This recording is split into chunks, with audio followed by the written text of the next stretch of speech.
వసుదేక foundation co founder Peram Meena గారు వచ్చారు మీకు ఆత్మజ్ఞానాన్ని అందించడానికి.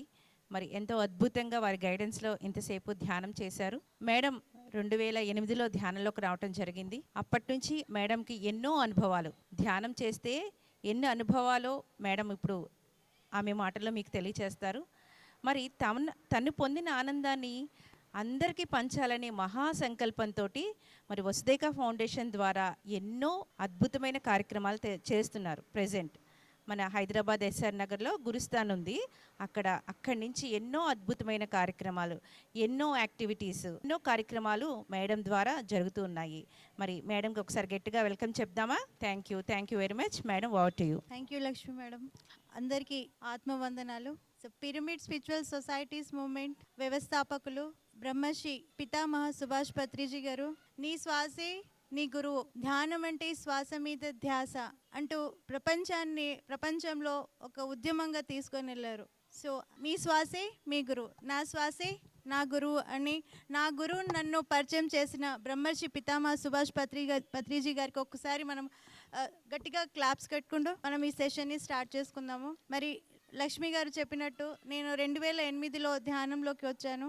అయితే ఈ ధ్యాన పరిచయం అనేది మన జీవితంలో ఒక అద్భుతమైన ఘటన. ప్రతి ఒక్కరికి జరగాల్సిందే, ప్రతి ఒక్కరికి ధ్యాన పరిచయం అనేది జరగాల్సిందే. కొందరికి తొందరగా జరుగుతుంది, కొందరికి లేటుగా జరుగుతుంది. అయితే ఇలాంటి సంఘటనే నా జీవితంలో కూడా 2008లో నేను జాబ్ పర్పస్ హైదరాబాద్ రావడం జరిగింది. అయితే మా హాస్టల్ ముందే ఈ మెడిటేషన్ సెంటర్ ఉండేది, పిరమిడ్ మెడిటేషన్ సెంటర్. ప్రతిరోజు నేను దాని ఎదురుగుండా రోజు వెళ్ళేదాన్ని, లోపలికి వెళ్ళే భయం ఉండేది. అయితే ఈ ధ్యానం అనేది నా జీవితాన్ని ఎలా మార్చిందో మీకు ఒక 2 వాక్యాల్లో చెప్పేసి మనము ముందుకెళ్దాం. అయితే ఈ ధ్యానంకి ముందు మీనా అనేది ఎలా ఉండేదంటే, మీనాకి చాలా భయం ఉండేది. 10 మందిలో మాట్లాడాలన్నా భయం, ఒకదాన్నే వెళ్ళాలన్నా ధైర్యం ఉండేది కాదు. ప్రతిసారి ఎవరో ఒకళ్ళు తోడుండాలి. స్టేజ్ ఫియర్ ఉండేది. చదివేసాను ఎంఎస్సి బిఎడ్, కానీ లోపల ఉన్న భయాలు, స్టేజ్ ఫియర్, కమ్యూనికేషన్ స్కిల్స్ అంటాం కదా, అవి ఉన్నా కూడా అవి వ్యక్తపరిచే భయం ఉండేది. పబ్లిక్ స్పీకింగ్ అంటాం. ఇవన్నీ కూడా లోపల ఉన్నా కూడా బయటికి ఎక్స్ప్రెస్ చేయలేకపోయేదాన్ని. సో దానివల్ల లోపల నాకు చాలా స్ట్రగుల్ ఫేస్ అరే నాలో టాలెంట్ ఉండి కూడా నేను బయటికి ఎందుకు రావట్లేదని ఒక స్ట్రగుల్ లోనే స్టార్ట్ అయ్యేదన్నమాట. ఇంటర్వ్యూకి వెళ్తేనేమో ఇక్కడ బాగా ప్రిపేర్ అయ్యి వెళ్ళేదాన్ని, అక్కడికి వెళ్ళేసరికి ఏం ఎక్స్ప్రెస్ చేయలేకపోయేదాన్ని. అలా ఉండేది మీనా. సో ఎప్పుడైతే ఈ ధ్యాన పరిచయం జరిగిందో, నేను రోజు లాగానే అక్కడ సెంటర్ ఉండేదని చెప్పాను కదా, వెళ్ళగానే సార్ ఇలా ఏం చెప్పాను, ధ్యానం ఎలా చేయాలి, చక్కగా కాళ్ళు 2 క్రాస్ చేసుకోవాలి, వేళ్ళల్లో వేలు పెట్టుకోవాలి, కళ్ళు 2 మూసుకోవాలి కదా. సో అలా కూర్చోమన్నారు. 5 నిమిషాలు అన్నారు, 1 గంట సేపు. నేను ఇందాకేం చెప్పాను, మీరు ఓకే చెప్పేంత వరకు కళ్ళు తెరవకూడదు అన్నారు. 5 నిమిషాలు అన్నారు. ఎంతసేపు కూర్చోబెట్టారు? 1 అవర్. ఆ 1 అవర్ నాలో ఎంతో మార్పుని తెచ్చింది. ఇదివరకు లేని ఆనందము, ఇదివరకు లేని ఏదో లోపల ప్రశాంతత అనేది నాలో కనిపించింది అనమాట. ఇదేదో బాగుంది అనేసి అనిపించింది. వెళ్ళి ఆ సార్ని కలిసాను. సార్ చాలా బాగుంది సార్, ధ్యానం అంటే ఇంతేనా అనేసి అన్నాం. ధ్యానం అంటే ఇంతేనా కాదు, ఇది స్టార్టింగ్ మాత్రమే. ధ్యానం చేయడం వల్ల జీవితంలో ఎన్నో అద్భుతాలు జరుగుతాయి. ఎప్పుడైతే నువ్వు నీలోపి ప్రయాణం చేస్తావో నీలో ఉన్న శక్తులన్నీ బయటికి రావడం మొదలెస్తాయి అన్నారు. సో అయితే ఇలా చేయాలంటే ఏం చేయాలి అనేసి అంటే, రోజు 41 డేస్ ఈ రోజు నుంచి స్టార్ట్ చేద్దాం, వచ్చిన రోజు నుండి స్టార్ట్ చేద్దాం. 41 డేస్ క్రమం తప్పకుండా ఎవరైతే ధ్యానం చేస్తారో తప్పకుండా వాళ్ళ మార్పు అనేది జరుగుతుంది అని చెప్పడం ద్వారా నేను దాన్ని 41 డేస్ మెడిటేషన్ ఛాలెంజ్ నేను తీసుకున్నాను. ఎర్లీ మార్నింగ్ మనం బ్రహ్మముహూర్తం అంటాం కదా, 3 o'clockకి లేసేదాన్ని. హాస్టల్లో ఉండేదాన్ని అని చెప్పాను కదా, ఆ టైంలో ఎలాంటి డిస్టర్బెన్స్ ఉండదు కాబట్టి ఎర్లీ మార్నింగ్ 3 to 5, మళ్ళీ ఈవినింగ్ పడుకునేటప్పుడు ఎట్లా 10 to 12 2 hours మెడిటేషన్ చేసేదాన్ని నేను. సో ఈ 2 hours చేసిన తర్వాత రోజు ఈ 41 డేస్ ఎన్ని పనులు ఉన్నా కూడా ఆ టైంకి నేను ఫ్రీ అయిపోయేదాన్ని. మన జాబ్ రీత్యా మనం అన్ని పనులు చూసుకోవాలి, మన కార్యక్రమాలు మనం చూసుకోవాలి కాబట్టి త్వరగా ఏవైతే చేయాల్సినవి అన్నీ ఫినిష్ చేసుకొని ధ్యానం టైంకి మాత్రం నేను ఎలాంటి పనులు ఉండనిచ్చేది కాదు అనమాట. సో 10 అలా రెగ్యులర్గా 41 డేస్ చేశాను నేను. 41 డేస్ చేసిన తర్వాత నాలో అయితే ఈ ఆరోగ్యపరంగా చూసుకుంటే నాలో చాలా అద్భుతమే జరిగింది. సో ఇది ఏదైతే అంటాం కదా, ఎంతమందికి మనము డాక్టర్స్కి అప్రోచ్ అయినా కానీ తీరనిది, నేను మెడిటేషన్ ద్వారా నాలో ఏదైతే ఉందో హెల్త్ ప్రాబ్లం అది నేను క్యూర్ చేసుకోవడం జరిగింది. సో ఇది ఒకటే అనా అనుకున్నా నేను. తర్వాత ఏమవుతుంది, ప్రతిరోజు నిత్యం ధ్యానం చేసేదాన్ని. ధ్యానం చేయడం వల్ల నాలో ఉన్నటువంటి స్టేజ్ ఫియర్ కానీ, పబ్లిక్ స్పీకింగ్ కానీ, ఏవైతే భయాలు, ఒక్కదాన్ని వెళ్ళమంటే ఎంత దూరమైనా నేను వెళ్ళగలను. ఎవరి సాయం నాకు అవసరం లేదు. నాతో నేను ఎవరు ఉన్నా లేకున్నా నేను నా పని నేను ఎవరి పైన డిపెండెన్సీ అనేది లేదు. ఇండిపెండెంట్. నా మీద నాకు నమ్మకం పెరిగింది. నేను ఏదైనా చేయగలను, ఎంత దూరమైనా వెళ్ళను దానికోసం అనేసి కాన్ఫిడెన్స్ నాలో నిండిపోయింది. ఇది ఎక్కడి నుంచి వచ్చింది అంటే ధ్యానం. సో ఈ ధ్యానం అనేది ఎలా చేయాలి, ఎందుకు చేయాలి, ధ్యానం చేస్తే వచ్చే అనుభవాలు ఏంటి, మీకు కొంచెం బ్రీఫ్గా చెప్తాను నేను. సో నా అనుభవాలు వినే ముందు అసలు ఇది ఏంటి, బేసిక్స్ ఏంటి అనేది ఫస్ట్ తెలుసుకుందాం. సో ధ్యానం అంటే ఏంటి? ఇందాక చెప్పినట్టు ధ్యానం అంటే ఏమి చేయకుండా ఉండడం, చక్కగా హాయిగా ఎలా కూర్చోవాలన్నానో స్థిర సుఖ ఆసనము. అంటే హాయిగా మీరు ఇప్పుడు చైర్లో కూర్చున్నారు, రేపు మీరు ఇంటి దగ్గర సోఫా మీద మీకు ఏ విధంగా కూర్చుంటే మీకు కంఫర్టబుల్గా ఉంటుందో ఆ విధంగా చక్కగా హాయిగా కూర్చోవాలి. ఓకే, హాయిగా కూర్చున్న తర్వాత ఫస్ట్ చేసే పని ఏంటంటే చక్కగా ఒక గ్లాస్ నీళ్ళు తాగేసేయండి హాయిగా. ఎందుకంటే వాటర్కి చాలా హీలింగ్ పవర్ ఉంటుంది, అవునా కదా? సో ఫస్ట్ గ్లాస్ మెడిటేషన్ కూర్చోబోయే ముందు హాయిగా ఒక బాటిల్ వాటర్ పెట్టేసుకోండి. హాయిగా చక్కగా స్థిరాసనంలో కూర్చున్న తర్వాత వాటర్ తాగేసి చేతులు వేళ్ళల్లో వేలు పెట్టుకోండి. హాయిగా కళ్ళు రెండు మూసుకోవాలి. సో ఎందుకు ఈ కాళ్ళు రెండు క్రాస్ చేసుకోవాలి, ఎందుకు వేళ్ళల్లో వేలు పెట్టుకోవాలి, ఎందుకు కళ్ళు మూయాలి, శ్వాసనే ఎందుకు గమనించాలి? చక్కగా ఇక్కడ మ్యూజిక్ వస్తుంది, అవునా కదా? సో దేనిపైన ధ్యాస ఉంచవచ్చు కదా అని క్వశ్చన్ ఉండొచ్చు. శ్వాసనే ఎందుకు గమనించాలి, ఏదైనా గమనించవచ్చు కదా. సో దీనికి నేను చక్కగా మీకు చెప్తాను. ఇక్కడ చూడండి, ఎప్పుడైతే కాళ్ళు రెండు క్రాస్ చేసుకుంటామో 20% ఎనర్జీ ఇక్కడ లాక్ అయిపోతుంది. ఎప్పుడైతే వేళ్ళలో వేలు పెట్టుకుంటామో ఇక్కడ 20% ఎనర్జీ లాక్ అయిపోతుంది. సో అత్యధికంగా ఎనర్జీ వేస్ట్ అయ్యేది దేనితోటి అంటే ఈ చూపుల ద్వారా, అవునా కదా? సో హాయిగా ఈ కళ్ళు ఎప్పుడైతే రెండు మూస్తామో 80% ఎనర్జీ మనలోకి మనము పంపించడం జరుగుతుంది. సో ఇప్పుడు ఇక్కడ 20%, ఇక్కడ 20, ఇక్కడ 80, మొత్తం ఎంత అయింది? 100%. సో ఇక్కడ అన్ని లాక్ చేసేసామా, ఇక్కడ లాక్ చేసేస్తున్నామా? సో 100% ఎనర్జీ అనేది సో ఇలా చైన్ సిస్టమ్, సో మన బాడీలోకి సర్క్యులేట్ అవ్వడం మొదలవుతుంది. సో ఈ ఎనర్జీ ఎక్కడి నుంచి వస్తుంది? నేను ఇందాక అన్నాను ఎనర్జీ అని ఈ పదం వాడుతున్నాం కదా. సో ఈ ఎనర్జీ ఏంటి అనేసి అంటే చూడండి, ఇప్పుడు ఈ యూనివర్స్ తీసుకుందాం మనం, ఈ విశ్వం, అవునా? సో ఈ విశ్వం అంతా దేనితోటి నిండి ఉన్నది? ఒక విశ్వశక్తితో నిండి ఉన్నది. అందుకొరికి దేని ప్లేస్లో అవి హాయిగా ఉన్నాయి, అవునా కదా? ఆకాశం, భూమి, చెట్లు ఇవన్నీ కూడా ఎట్లా ఒక ఎనర్జీ ఉండటం వల్లే అవి అలా ఆగి ఉన్నాయి, అవునా కదా? అవునా, మనం ఇలా నడుస్తున్నాము, కూర్చోగలుగుతున్నామంటే దెర్ ఇస్ అ ఫోర్స్. దాన్నే మనం ఏమంటామంటే యూనివర్సల్ గ్రావిటేషనల్ ఫోర్స్ అంటాం ఇంగ్లీష్లో మనం చెప్పాలంటే. మనం ఏమంటాం దీన్ని? విశ్వశక్తి. సో ఎప్పుడైతే మనము ఈ కళ్ళు రెండు మూస్తామో అప్పుడు ఏమవుతుందంటే ఎప్పుడైతే చూడండి కళ్ళు రెండు ఎప్పుడైతే మూస్తామో ఎన్నో ఆలోచనలు, ఎందుకంటే ప్రతిరోజు ఎంతో మందిని కలుస్తాము, ఎన్నో పనులు చేస్తాము, అవునా కాదా? సో ఈరోజు ఇంతకు ముందువి అవన్నీ కూడా ఏమవుతుందంటే మనము ఎందుకంటే ఈ బాడీని ఒక సిస్టానికి అలవాటు చేసాం మనం. ఒక్కసారిగా కళ్ళు మూసుకొని కూర్చుంటే ఏమవుతుందంటే మిమ్మల్ని అది కూర్చొనిస్తుందా? మనసు ఏం చేస్తుంది?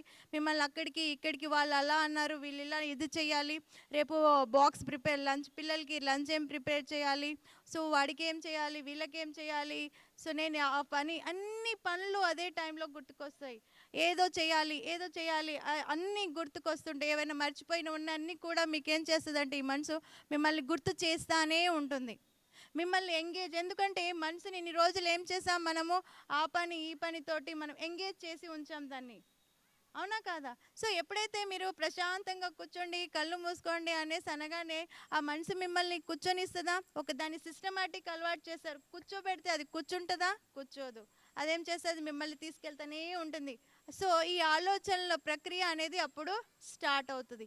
ఎప్పుడైతే ఈ ఆలోచనల ప్రక్రియ స్టార్ట్ అవుద్దో మనసు మిమ్మల్ని ఒక చైన్ ప్రాసెస్ లాగా మిమ్మల్ని అది తీసుకెళ్తూనే ఉంటుంది. మనం ఏం చేయాలి? ఇందాకేమంటే ధ్యానం అంటే ఏంటి? శ్వాస మీద ధ్యాస. సో ఇదేంటి? ఇది ఒక ప్రక్రియ. శ్వాస మీద ధ్యాస అనేది ఏంటి? ఒక ప్రక్రియ, పని. అవునా? సో ఏం చేయాలి? మనసుని మళ్ళీ ఆ ఆలోచన వెంబడి వెళ్ళకుండా దీన్ని ఏం చేయాలి? మళ్ళీ దేని మీద పెట్టాలి? మనసుని తీసుకొచ్చి శ్వాస మీద పెట్టాలి. దేన్ని గమనించడానికి కూర్చున్నాం మనము? శ్వాసను గమనించడానికి కూర్చున్నాం. సో ఈ విధంగా మనము సాధన చేయగా సపోజ్ ఇవాళ మీకు 100 ఆలోచనలు వచ్చాయి అనుకోండి. 100 ఆలోచనలు వచ్చాయి. రేపు మళ్ళీ మీరు కూర్చున్నారు. మళ్ళీ రేపటికి ఏమవుతుంది? ఒక 99 వచ్చాయి. మళ్ళీ నెమ్మదిగా ఏమవుతుందంటే ఈ ఆలోచనల ఏదైతే తీవ్రత ఉంటుందో నెమ్మదిగా ఇది తగ్గుతూ వస్తుంది. ఒకానొక రోజు ఏమవుతుందంటే ఆలోచన లేని స్థితిని మనము పొందుతాము.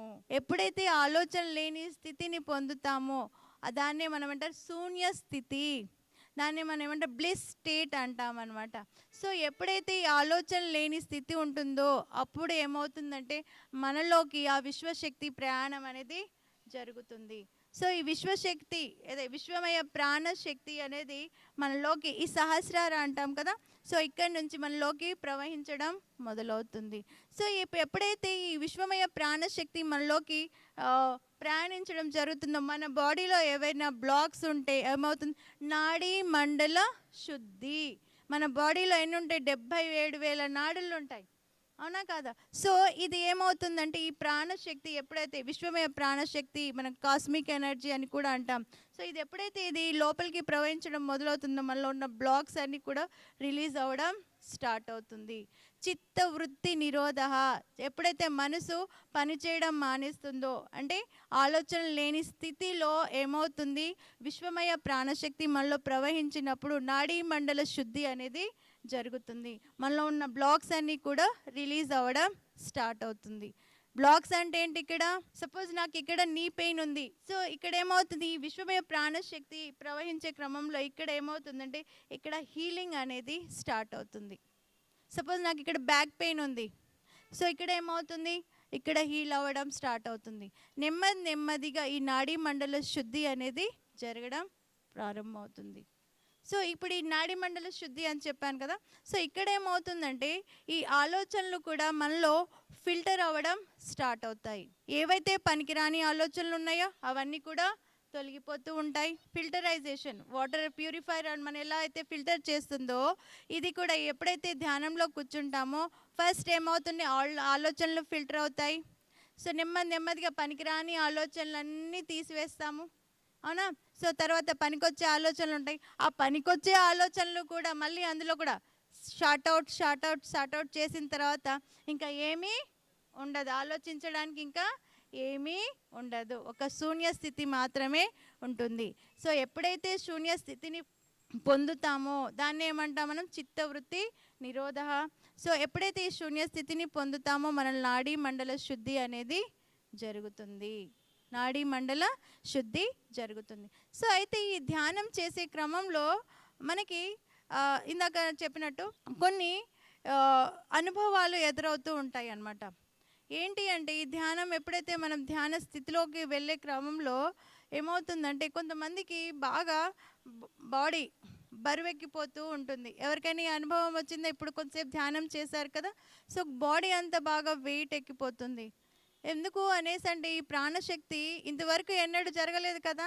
సో ఎప్పుడైతే ఈ విశ్వమయ ప్రాణశక్తి లోపలికి వెళ్ళే క్రమంలో మన బాడీలో కొన్ని రుగ్మతలు వస్తుంటాయి. కొంతమందికి బాగా వెయిట్ బాడీ హెవీగా అనిపిస్తుంది. కొంతమందికి వచ్చేసి బాడీ చాలా లైట్ వెయిట్ అనిపిస్తుంది. వాళ్ళు కూర్చుని ఇలా ఎంత తేలిగ్గా అనిపిస్తుందో బాడీ. కొంతమందికి ఏమో తల బాగా బరువెక్కిపోతుంది. కొంతమందికి ఏమో విపరీతమైన పెయిన్స్ వచ్చేస్తాయి. కొంతమందికి బాగా ఏడుపు వచ్చేస్తుంది. సో ఇలాంటివన్నీ కూడా మనము ఈ అనుభవాల్లోకి వస్తాయంట. ఇవి శారీరక అనుభవాలు. కొంతమంది ఇలా ధ్యానం చేస్తుంటే ఏమవుతుందంటే బాడీ ఇలా బెండ్ అవుతున్నట్టు అనిపిస్తుంది. బాడీ యాక్చువల్గా వాళ్ళు ఎలా ఉంటారు, స్ట్రైట్గానే ఉంటారు, కానీ వాళ్ళకి ఏమవుతుంది, ఇలా ఇలా ఇలా ఇలా ఇలా తూలుతూ ఉన్నట్టు అనిపిస్తుంది. కొంతమందికి ఏమవుతుందంటే చక్కగా ఎప్పుడైతే ఈ ప్రాణశక్తి లోపలికి వెళ్ళే క్రమంలో ఏమవుతుందంటే కొంతమందికి నిద్రలోకి జారిపోతారు, చక్కగా డీప్ స్లీప్లోకి వెళ్ళిపోతూ ఉంటారు వాళ్ళు. అంటే కొంతమంది ఏమో ఎరుక స్థితిలో వాళ్ళు ప్రతిదీ అంటే ఇక్కడ మన ఎరుకల్లోనే ఉంటాం, ప్రతిదీ మనకి తెలుస్తూనే ఉంటుంది ఏం జరుగుతుంది, మీకు ఇక్కడ అన్నీ ఎరుకుతూనే ఉంటాము, కానీ చక్కటి డీప్ స్లీప్లో ఉంటాం. కొంతమందికి నిద్ర వచ్చేస్తుంది బాగా. సో ఇవన్నీ కూడా శారీరక అనుభవాలు, ఇవన్నీ కూడా శారీరక అనుభవాలు. సో ఈ విశ్వమయ ప్రాణశక్తి ధ్యానంలోనే వస్తుందా అంటే కాదు. ఇది యాక్చువల్గా ఇది ఏమవుతుందంటే రోజు మనకి జరుగుతుంది. ఎప్పుడు అంటే నిద్రలో కూడా జరుగుతుంది. మనం చూడండి, చక్కగా ఎవరైతే 8 గంటలు హాయిగా నిద్రపోతారో వాళ్ళలో ఇదేమంటుంది, ఎప్పుడైతే వాళ్ళు డీప్ స్లీప్లోకి వెళ్తారో వాళ్ళు ఆ విశ్వమయ ప్రాణశక్తిని తీసుకోవడం జరుగుతుంది. అయితే ఈ 8 గంటల్లో వాళ్ళు హాయిగా నిద్ర, డీప్ స్లీప్ అంటున్నాను, అది గుర్తుపెట్టుకోండి. ఎవరైతే హాయిగా చక్కటి నిద్ర స్థితిలో ఉంటారో వాళ్ళకి ఈ విశ్వమయ ప్రాణశక్తి అనేది ఎక్కువ తీసుకోవడం జరుగుతుంది. వాళ్ళు పొద్దున్న లేవగానే వాళ్ళ యొక్క డైలీ టు డై రొటీన్ లైఫ్లో వాళ్ళు ఏవైతే చేయాల్సిన పనులు వాళ్ళు చాలా యాక్టివ్గా చేస్తారు. ఎవరైతే సరిగా నిద్రపోరో, సరిగా మనకి ఒక రోజు నిద్రపోలేదనుకోండి, మనకి ఎలా ఉంటుంది, చాలా డల్గా ఉంటుంది, అవునా కదా? ఎందుకని? ఆ విశ్వమయ ప్రాణశక్తి మనకి ఎంత అవసరమో అంత వెళ్ళకపోవడం వల్ల మనకి అనీజీగా ఉంటుంది, నీరసంగా ఉంటుంది, అవునా కదా? సో నిద్రలో కూడా ఈ విశ్వమయ ప్రాణశక్తి మనకి లభిస్తుంది. కానీ ఇప్పుడు ఉన్న ఈ డిజిటల్ వరల్డ్లో, ఈ మెకానికల్ లైఫ్లో ఎంతమంది 8 అవర్స్ నిద్రపోతున్నారు? ఒక్కసారి నేను చక్కగా హ్యాపీగా నిద్రపోతున్నాను అని అన్న వాళ్ళు ఒక్కసారి చేతులు లేపండి. Great sir. సో హాయిగా ఎటువంటి ఆలోచన లేకుండా ఎవరైతే డీప్ స్లీప్లో ఉంటారో వాళ్ళు ఆ చక్కటి ఆ ఎనర్జీని వాళ్ళు రిసీవ్ చేసుకోవడం జరుగుతుంది. సో ఇప్పుడున్న ఎన్ని సమస్యలు ఉన్నప్పుడు మనకి సరిగ్గా నిద్ర పట్టదు, అవునా కదా?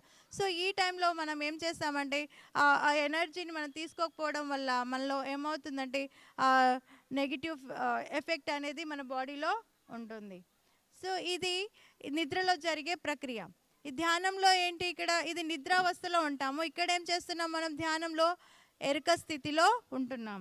సో అన్నీ జరిగేటి మనకి తెలుస్తూనే ఉంటుంది, కానీ మనం ఇక్కడ డీప్ స్లీప్లో, డీప్ స్టేట్లో ఉన్నప్పుడు, ఆలోచన లేని స్థితిని ఎప్పుడైతే పొందుతామో సో ఎక్కువ విశ్వమయ ప్రాణశక్తి మనలో ప్రవాహం అనేది జరుగుతుంది. సో ఇది ప్రాసెస్. అయితే నెక్స్ట్ వచ్చేసి ఈ శ్వాసను ఎందుకు గమనించాలి? ధ్యానం అంటే ఇందాకేం చెప్పాను నేను, శ్వాస మీద ధ్యాస.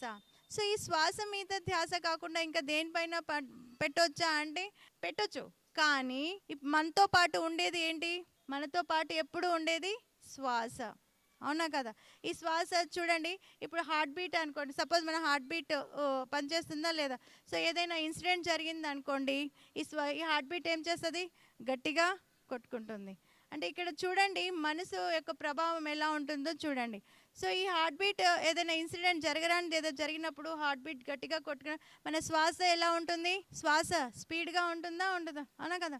అంటే ఈ శ్వాస ఎప్పుడైతే ఈ హార్ట్ బీట్ మీద అంటే మనసు ఇక్కడ పనిచేస్తుందా లేదా, అదే ప్రశాంతంగా ఉన్నప్పుడు మన హార్ట్ బీట్ ఎలా పనిచేస్తుంది, స్లోగా కొట్టుకుంటూ ఉంటుంది, నార్మల్ స్టేట్లో ఉంటుంది, అవునా? అయితే ఇక్కడ ఏమవుతుందంటే ఈ మనసు యొక్క ప్రభావము, ఈ మనసుకి ఇక్కడ ఇన్సిడెంట్ జరిగినప్పుడు ఇదేమో గట్టిగా కొట్టుకుంటుంది, ఏవి లేనప్పుడు ఏమవుతుంది, ప్రశాంతంగా ఉంటుంది. సో ఇక్కడ ఈ శ్వాస అనేది నెమ్మదిగా ఏమవుతుంది, ప్రశాంతంగా ఉన్నప్పుడేమో శ్వాస ప్రక్రియ ఏమో స్లోగా ఉంటుంది, ఏదైనా జరిగినప్పుడేమో శ్వాస ప్రక్రియ అనేది హార్ట్ బీట్ పైన రిలేట్ అయి ఉందా లేదా, మనసు యొక్క ప్రభావం ఉండబట్టే కదా శ్వాస ప్రక్రియ అనేది దీంతో రిలేట్ అయి ఉండేది, అవునా? సో అందుకొరకు ఏం చేస్తామంటే శ్వాస మీద ధ్యాస పెడతాము. సో ఈ మనసు యొక్క ప్రభావం అనేది దీనిపైన శ్వాస మీద కూడా పనిచేస్తూ ఉంటుంది. మనసు అనేది ఈ శ్వాసతో ఇంటర్లింక్ అయి ఉంటుంది. సో అవునా కదా? ఇందాక మన కళ్ళు మూస్తే ఏం చేసి ఈ మనసు మిమ్మల్ని ఎక్కడెక్కడికో తీసుకెళ్తూ ఉంటుంది, అవునా కదా? సో మళ్ళీ దాన్ని ఏం చేస్తున్నాం, మనం పట్టుకొచ్చి మళ్ళీ దీన్ని శ్వాస మీద అదే మనం దీని మీద పెట్టప్పుడు ఈ ఆలోచనలు అనేవి మనసు పనిచేస్తూనే ఉంటుంది. హార్ట్ బీట్ మీద సపోజ్ ఇక్కడ ఫోకస్ చేసామనుకోండి, మనసు యొక్క ప్రభావం దీని మీద ఉంటుంది.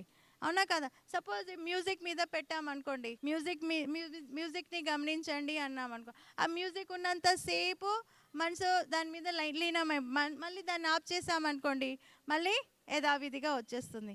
కానీ ఎప్పుడైతే ఈ శ్వాస మీద ధ్యాస పెడతామో, అది ఎక్కడైతే వెళ్తుందో మళ్ళీ దాని శ్వాసను గమనిస్తా ఒకానొక రోజు వచ్చేసి మనకేమవుతుందంటే ఆలోచన లేని స్థితిని మనము పొందడం జరుగుతుంది.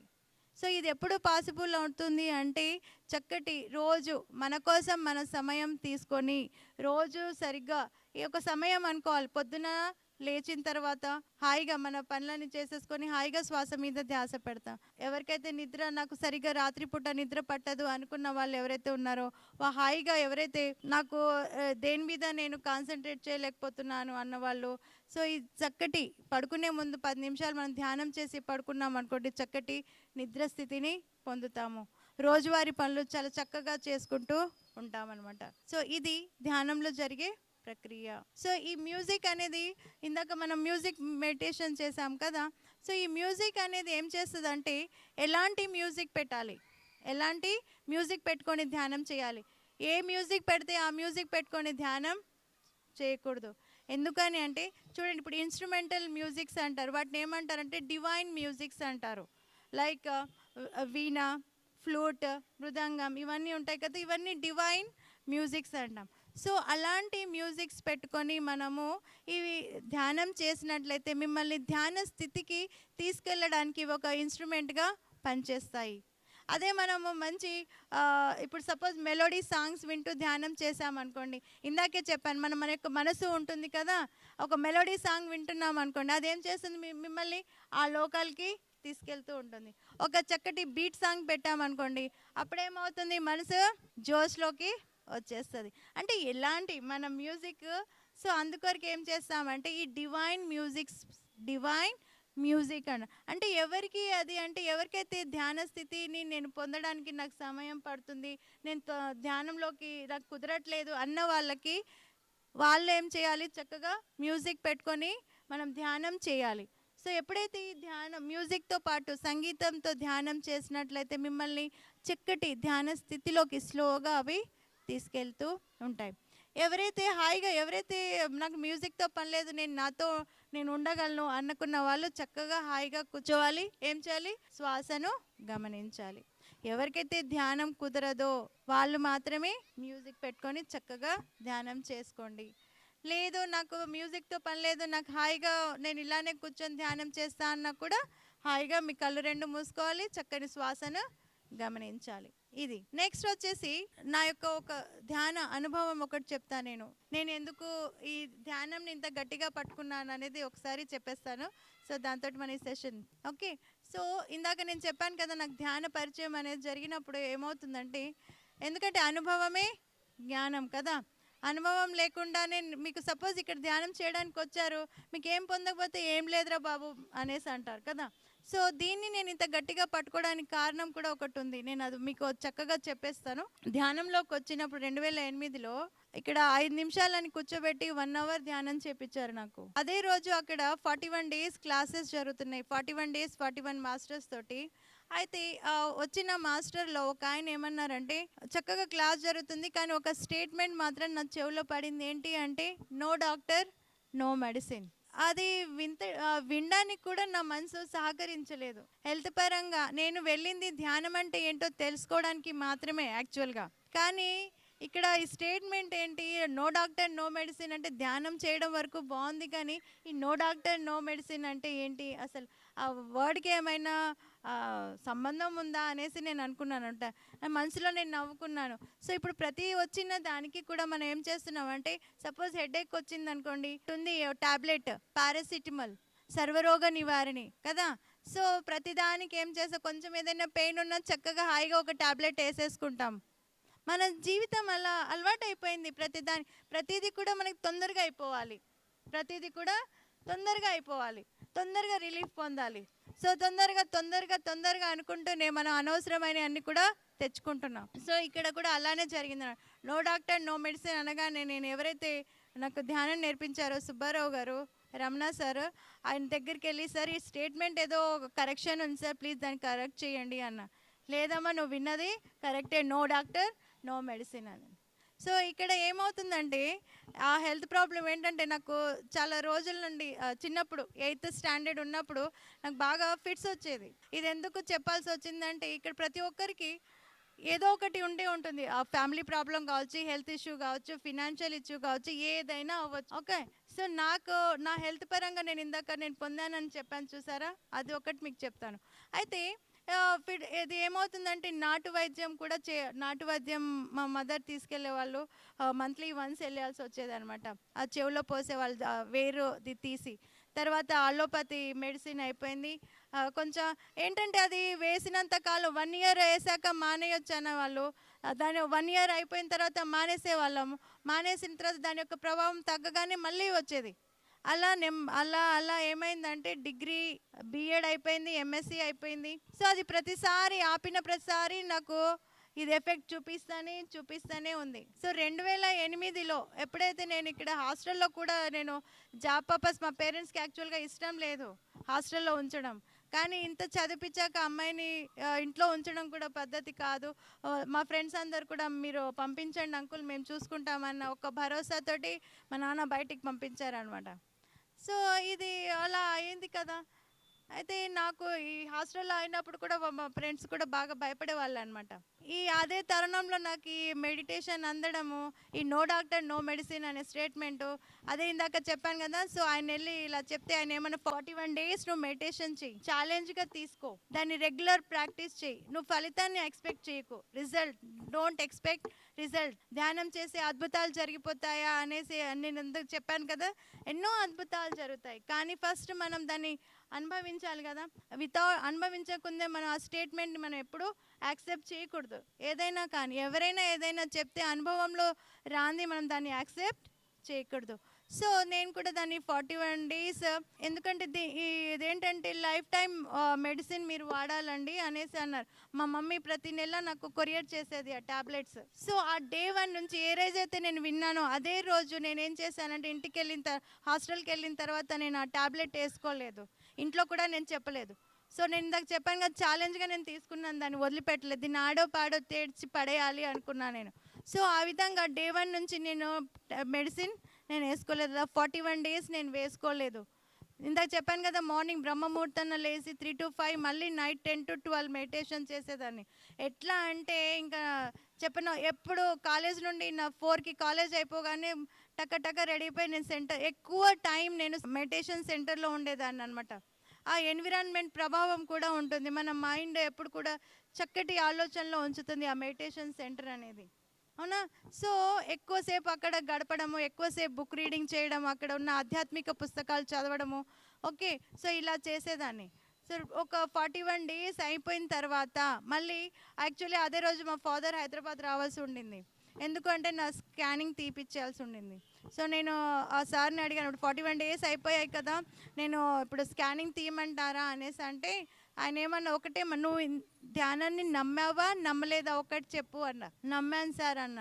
సో నమ్మితే ఇంకా నీకు అవసరం లేదు అన్న.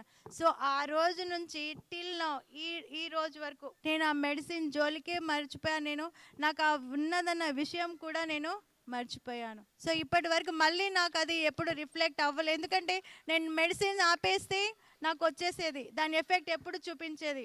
సో ఫస్ట్ ఏదైనా కానీ మనం ధ్యానం ఎవరో చెప్పారని మీరు వచ్చి ఇక్కడ చేయడం కాదు, ధ్యానం చేయండి, దాన్ని ఫస్ట్ నమ్మండి, ధ్యానాన్ని నమ్మాలి, నమ్మిన తర్వాత దాన్ని ఒక ఛాలెంజ్గా తీసుకోవాలి.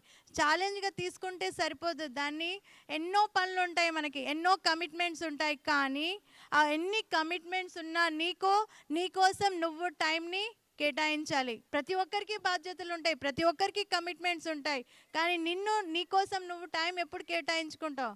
ఇప్పుడు కాకపోతే ఇంకెప్పుడు? ప్రతి ఒక్కరికి ఏదో ఒక రెస్పాన్సిబిలిటీ ఉంది. ఇక్కడ ఉన్న ప్రతి ఒక్కళ్ళు నాకు తెలిసి ఏదో ఒక రెస్పాన్సిబిలిటీ, ఏదో ఒక సాకు ధ్యానం చేయండి అంటే ఏదో ఒక సాకు చెప్తూనే ఉంటాం. కానీ ఎవరైతే దాన్ని ఇప్పుడు మీరు ఇక్కడ అంతమంది ఉన్నా మీరెందుకు ఇక్కడ ఉన్నారు అనేసి అంటే, ఎవరికి అందాలో వాళ్ళకి అందింది, ఎవరికి ఆ జ్ఞానం కావాలో వాళ్ళు మాత్రమే ఇక్కడ ఉన్నారు. ఏది చదివితే ఇంకా ఏది చదవని అవసరం లేదు అనేది ఏంటంటే ఆధ్యాత్మిక శాస్త్రం, అదే జీవిత శాస్త్రం. ఏది చేస్తే ఇంకా నాకు ఇంకా ఏమీ వద్దు, ఇది నేను ఇంకా పొందేశాను అనేది ఏంటంటే ధ్యానం. ఇంకా ఏది పొందితే నా జీవితంలో ఇంకా ఏది అవసరం లేదు, అదే ఆనందం. అది ఎక్కడ దొరుకుతుంది అంటే ధ్యానం చేస్తే.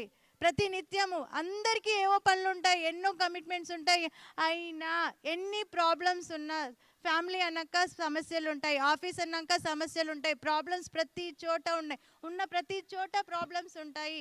కానీ ధ్యానం వల్ల మీకు దాన్ని ఎదుర్కొనే శక్తి వస్తుంది. ధ్యానం వల్ల మీకు ఎదుర్కొనే శక్తి ఉంటుంది.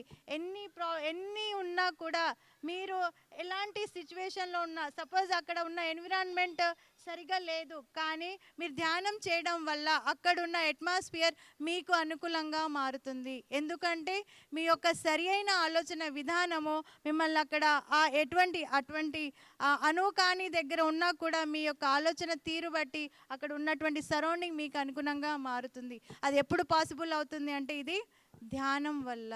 అర్థమవుతుందా? ఏంటి, ఏది చదివితే ఇంకా ఏది చదవని అవసరం లేదు. ఏంటిది అది? ఆధ్యాత్మిక శాస్త్రం. ఏది చేస్తే ఇంకా ఏది చేయని అవసరం లేదు అనేది ఏంటంటే ధ్యానం. ఏది పొందితే ఇంకా నాకు ఇంకేం అవసరం, ఇది చాలు ఈ జీవితానికి అనుకునేది ఏంటంటే ఆనందం. ప్రతినిత్యం నాకు ఆనందం కావాలి. అది ఎక్కడి నుంచి వస్తుంది అంటే ధ్యానం ద్వారానే వస్తుంది. ప్రతి నిత్యం మనము ఆనందంగా ఉంటాము. So no doctor, no medicine. ఏది మన ధ్యానాన్ని పట్టుకోవాలి, దాన్ని నమ్మాలి, నమ్మిన తర్వాత దాన్ని ఒక ఛాలెంజ్గా తీసుకోవాలి, సాధన చేయాలి. మన రిజల్ట్ మనం ఎక్స్పెక్ట్ చేయకూడదు. సో ఈ ధ్యానం చేయడం వల్ల ఏమవుతుందంటే సరి అయిన ఆలోచనలు చేస్తాము. ఎప్పుడైతే సరి అయిన ఆలోచనలు చేస్తామో, సరి అయిన పనులు చేస్తాము, సరి అయిన మాటలు మాట్లాడతాము, వాక్ శుద్ధి జరుగుతుంది, చూసే దృష్టి మారుతుంది, చూసే ఆలోచనలు మారినాయి, ఇక్కడ ఫిల్టర్ అయ్యాయి. ఇక్కడ ఫిల్టర్ అవడం వలన ఇక్కడ ఏమవుతుంది, సరి అయిన దృష్టి, సరి అయిన మాటలు, సరి అయిన వాక్ శుద్ధి జరుగుతుంది. ఎక్కడైతే సరి అయిన వాక్ శుద్ధి జరుగుతుందో మన మాటకి చాలా ప్రభావం ఉంటుంది, దానికి శక్తి వస్తుంది. అవునా కదా? సో అక్కడ ఏమవుతుందంటే ప్రతిదీ కూడా మంచియే జరుగుతుంది. ఎదుటి వారి పట్ల మనం సరి అయిన ఆలోచనలు చేస్తాం, మంచియే ఆలోచిస్తాము, మంచి పనులే చేస్తాము. సో అప్పుడేమవుతుంది, మన కుటుంబం ఏదైతే ధ్యాన కుటుంబం అవుతుంది. సో ఎప్పుడైతే ధ్యాన కుటుంబం అవుతుందో మనం ఏదైతే పొందామో 10 మందికి చెప్పడం మారుతుంది. సో మన చుట్టూ ఉన్న సొసైటీ మారుతుంది. ఎప్పుడైతే సొసైటీ మారుతుందో, ఇక్కడ సొసైటీ అంతా కూడా ధ్యానం చేస్తున్నారు అనుకోండి, సో అందరూ ఒకే తాటి బిడ్డ, ఒకే ఆలోచన మీద ఉంటారు, ప్రతి ఒక్కరి జీవితాల్లో ఆనందంగా ఉంటారు. అవునా కాదా? సో ఈ విధంగా చేయడం వల్ల సరి అయిన ఆలోచనలు ఎప్పుడైతే చూస్తామో మన ఈ యూనివర్స్ అంతా కూడా ఏమవుతుంది, అందరూ ప్రతి ఇంట్లోనూ చాలా ఆనందంగా ఉంటారు, ప్రతి ఒక్క జీవి ఆనందంగా ఉంటుంది. ఇప్పుడు ఏదైతే ఇప్పుడు మనము ప్రకృతిని నాశనం చేస్తున్నాము, మన యొక్క సుఖాల కోసం అనుకోండి, ప్రకృతిని మనం నాశనం చేస్తున్నాం. అదే మనం సరి అయిన ఆలోచనలు, సరి అయిన పనులు చేస్తే ఏమవుతుంది, ప్రకృతి ఎలా ఉందో అలానే ఉంటుంది. సో ఏ జీవిని మనము హింసించము, ఎవరిని బాధ పెట్టము, ప్రతి ఒక్క జీవి ఆనందంగా ఉంటుంది. ప్రతి ఒక్కరు కూడా వారి జీవితాల్లో చాలా ఆనందంగా జీవిస్తారు. సో మై డియర్ ఫ్రెండ్స్, ప్రతి నిత్యము ధ్యానము. ఎనీ టైం ఏటీఎం అంటాం కదా, ఏటీఎం అంటే ఏంటి, ఎనీ టైం మనీ. ఏటీఎం అంటే ఇక్కడ ఏంటి, ఎనీ టైం మెడిటేషన్. మీకు ఎప్పుడు సపోజ్ మీ పనులు అయిపోయాయి, చక్కగా ధ్యానంలో కూర్చోండి. ఎంత సమయం, 5 నిమిషాలు కూర్చుంటారా, 10 నిమిషాలు, డిపెండ్స్ అపాన్ యూ. చక్కగా మీ పనులు చేసేసుకోండి, హాయిగా శ్వాస మీద ధ్యాస. అనునిత్యము మీరు జాబ్కి, మీరు ఇంట్లో బయటికి వెళ్తున్నారు, హాయిగా ధ్యానం చేయండి. ఆ సర్కమ్స్టెన్స్ అన్నీ కూడా మీకు అనుకూలంగా మారుతాయి. మనసును దాన్ని కంట్రోల్లో తెచ్చుకోవడం అంత ఈజీ పని కాదు, కానీ చాలా ఈజీ, పాసిబులే కదా.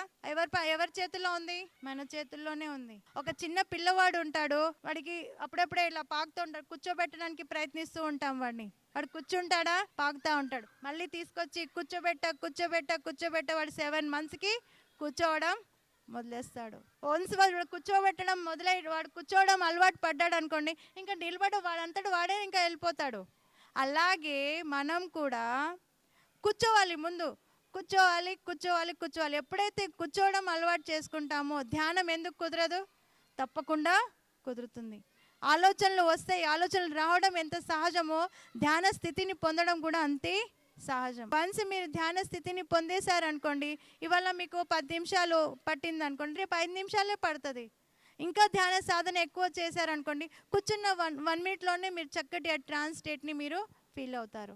సో ఎవరు ఎంతసేపు ధ్యానం చేయాలి అంటే, ఎవరి వయసు ఎంత ఉందో అంతసేపు మ్యాక్సిమం కూర్చోవడానికి ప్రయత్నించాలి. మీ వయసు 40 సంవత్సరాలు అనుకోండి, 40 నిమిషాలు కూర్చోండి. ఫస్ట్ కూర్చోండి, ముందైతే కూర్చోవడం నేర్చుకోవాలి. ఆ కూర్చోగానే ఏవేవో గుర్తుకొస్తూ ఉంటాయి. ఫస్ట్ కూర్చోండి.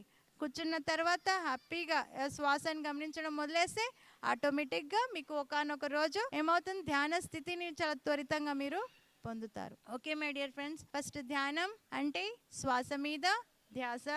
నీ శ్వాసే నీ గురువు.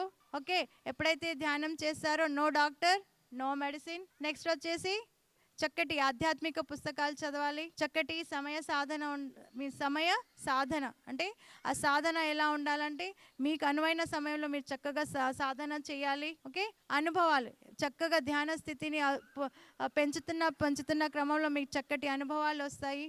అనుభవమే జ్ఞానము. ఓకే మాస్టర్స్, మరి మేడం గారి ఎక్స్పీరియన్స్ కానీ, ధ్యానం చేస్తే ఎలా లాభాలు వస్తాయి, ధ్యాన స్థితిలోకి ఎలా వెళ్ళాలి అని చాలా అద్భుతంగా చెప్పారు.